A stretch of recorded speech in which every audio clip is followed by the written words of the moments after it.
அதிமுக மீது சவாரி செய்து இங்கே ஒரு அரசியல் சக்தியாக தம்மை நிலைநிறுத்திக் கொள்ள வேண்டும் என்ற முயற்சியில் பாஜக தொடர்ந்து ஈடுபட்டு வருகிறது. அவர்களது கொள்கையை சொல்லி தமிழ்நாட்டிலே வேரூன்ற முடியவில்லை. ஆகவே இரண்டு திராவிட கட்சிகளுள் ஒரு கட்சியை தோழமை சக்தி என்கிற பெயரில் அரவணைத்து அவர்களை வீழ்த்த வேண்டும் என்பதுதான் பாஜகவின் உண்மையான செயல் திட்டம். அந்த சதி வலையில் அதிமுக சிக்கிக் கொண்டது என்பதுதான் மறுக்க முடியாத உண்மை. திரு எடப்பாடி பழனிசாமி அவர்கள் பாஜகவோடு சேருவதில்லை என்ற முடிவை நாடாளுமன்ற தேர்தலுக்கு முன்பே எடுத்தார். அதில் உறுதியாகவும் இருந்தார்.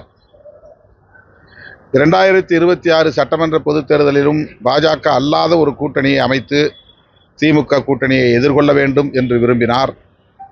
ஆனால் அவரோடு இருக்கிற முன்னணி தலைவர்களே முழுமையான ஒத்துழைப்பை நல்கவில்லை. அவர் எடுத்த முயற்சிகளுக்கு ஒத்துழைக்கவில்லை என்றுதான் தெரிகிறது. பாஜக கொடுத்த நெருக்கடியின் விளைவாக அரை மனதோடு தான் இந்த கூட்டணியை அவர் அமைத்திருக்க முடியும் என்று நான் கருதுகிறேன். பாஜக தனித்து நிற்க முடியாது. தனித்து நின்றால் அவர்கள் இங்கே ஒரு சக்தியே இல்லை என்பதை தமிழ்நாட்டு மக்கள் உணர்த்தி விடுவார்கள். ஆகவே அதிமுகவை தம் கட்டுக்குள் வைத்துக்கொண்டு கூடுதலான இடங்களில் போட்டியிட்டு அதிமுக வாக்கு வங்கியையே தங்களுக்கான வாக்கு வங்கியாக காட்டுவதற்கு பாஜக இந்த உத்தியை கையாளுகிறது. இதனால் அதிமுகவுக்கு எந்த பயனும் கிட்டப் போவதில்லை. பாஜக ஒரு அரசியல் சக்தி என்று காட்டிக்கொள்வதற்கு இந்த களம் அவர்களுக்கு பயன்படும். எடப்பாடி பழனிசாமி ஒரு வார்த்தை கூட பேசல, ஒரு சின்ன புன்னகை கூட இல்லாமல் இருந்தார். அந்த அளவுக்கு அவருக்கு அழுத்தம் கொடுக்கப்பட்டிருக்கும்னு நினைக்கிறீங்க? அதனால தான் சொல்றேன், அவர் மனப்பூர்வமாக இந்த கூட்டணியை உருவாக்கவில்லை அல்லது இந்த கூட்டணிக்கு அவர் உடன்படவில்லை என்றுதான் நான் கருதுகிறேன். இந்த கூட்டணி அமைஞ்சதுக்கு அப்புறம் ஓபிஎஸ், டிடிவி தினகரன், சசிகலா அவங்களுடைய கூட்டணி எப்படி இருக்கும்னு நினைக்கிறீங்க? அவங்களுடைய அடுத்த அரசியல் நகர்வு எப்படி இருக்குன்னு? இல்லை, அவர்களை எல்லாம் அதிமுகவிலே இணைப்பதற்கு கூட RSS அமைப்புகளை சார்ந்த முன்னணி தலைவர்கள் திரைமறைவிலே முயற்சிகளை மேற்கொண்டார்கள் என்றும் தகவல்கள் கூறுகின்றன.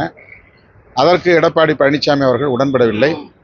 ஆகவே பாஜக உட்கட்சி விவகாரங்களில் நாங்கள் தலையிட மாட்டோம் என்கிற வாக்குறுதியை தந்துதான் இந்த கூட்டணியை உறுதிப்படுத்தி இருக்கிறார். எடப்பாடி பழனிசாமி அவர்கள் இந்த நிபந்தனையை முன்வைத்துதான் பாஜகவையும் பணிய வைத்திருக்கிறார் என்று தெரிகிறது. பாஜக அடுத்த தலைவராக வர இருக்கக்கூடிய நயினார் நாகேந்திரன் மீது உங்களுடைய கருத்து என்னவா? அவர் அதிமுக தொண்டராக இருந்து தமிழ்நாட்டில் அறியப்பட்டவர். அதிமுக தலைவர்களோடு நெருக்கமாக களப்பணி ஆற்றியவர். ஆகவே அதிமுகவுக்கு ஒத்துழைக்கக்கூடிய வகையில் ஒரு தலைமை வேண்டும் என்று பாஜக நினைத்திருக்கலாம்.